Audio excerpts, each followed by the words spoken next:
अस्सलाम वालेकुम दोस्तों, उम्मीद है कि आप खैर खैरियत से होंगे। टाइम मैनेजमेंट टिप्स में टिप नंबर 4 के साथ मैं हूं डॉक्टर याहिया नूरी।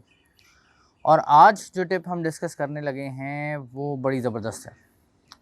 वो है प्रायोरिटी लिस्ट।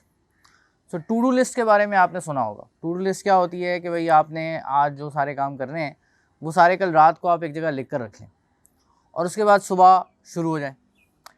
ये एक ऐसी लिस्ट है जिसके अंदर ऑब्वियसली आप नॉर्मली आपके अंदर ये टेंडेंसी होती है, कम से कम मेरे अंदर तो है, कि मैं सबसे आसान और सबसे गैर अहम काम पहले पिक कर लेता हूँ, क्योंकि मुझे पता होता है कि इसके ऊपर मैं एक टिक लगाऊंगा ना तो मुझे बड़ा अच्छा लगेगा। टू डू लिस्ट बनाएं, लेकिन उसको प्रायोरिटी के हिसाब से बनाएं। कुछ काम ऐसे होंगे जिनसे आपको इमीडिएट ग्रेटिफिकेशन नहीं मिलेगी, मगर वो काम अहम होगा लॉन्ग टर्म में। मिसाल के तौर पे आप किसी रिसर्च पेपर पे काम कर रहे हैं या किसी थीसिस पे काम कर रहे हैं या कुछ भी लिख रहे हैं या कोई और ऐसा काम है जो कि लॉन्ग टर्म है, आपकी एक्सरसाइज है या कोई और इस तरह की चीज़ है, ये लॉन्ग टर्म है। इसके असरात आपको आज टिक लगाने से नहीं मिलेंगे, आपको पता ही नहीं चलेगा कि कुछ कॉम्प्लिश हुआ भी है या नहीं जब तक ये कंप्लीट नहीं हो जाता। तो उसको कोशिश करेंगे ऊपर रखें थोड़ा।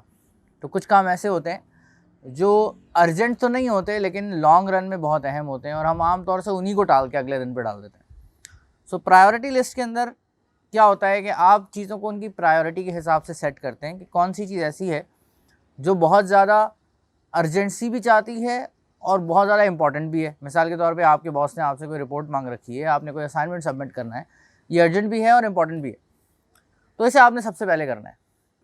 फिर आपने ये देखना है कि जो चीज़ अर्जेंट नहीं है मगर वो इम्पॉर्टेंट है, उसके बाद उसका नंबर आना चाहिए। कुछ ऐसी चीज़ें ना अर्जेंट हैं ना इम्पॉर्टेंट हैं, उनको आप गिरा दें।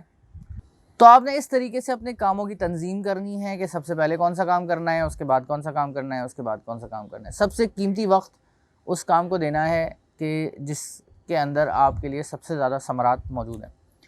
फिर एक चीज़ का ख्याल आप रख सकते हैं कि अपने बायोलॉजिकल क्लॉक का ख्याल रखें। बाज़ लोग सुबह सुबह एक्टिव होते हैं, बाज़ लोग शाम में एक्टिव होते हैं। आप में से कुछ लोग ऐसे होंगे जो क्रिएटिव काम करते हैं, उसके लिए आपको वो टाइम चाहिए जब आप जहनी तौर पे सबसे ज़्यादा रिलैक्स हैं।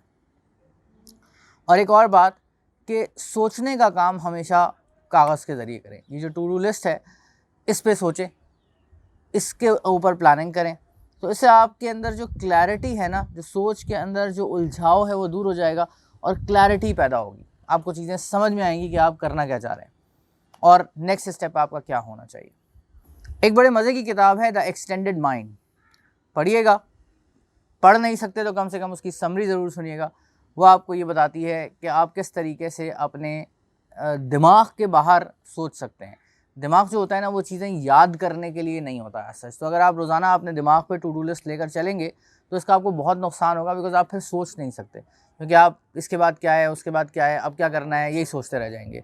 जबकि आपको अपने दिमाग को फ्री करना चाहिए ताकि वो प्लानिंग कर सके, सोच सके, स्ट्रैटेजी बना सके।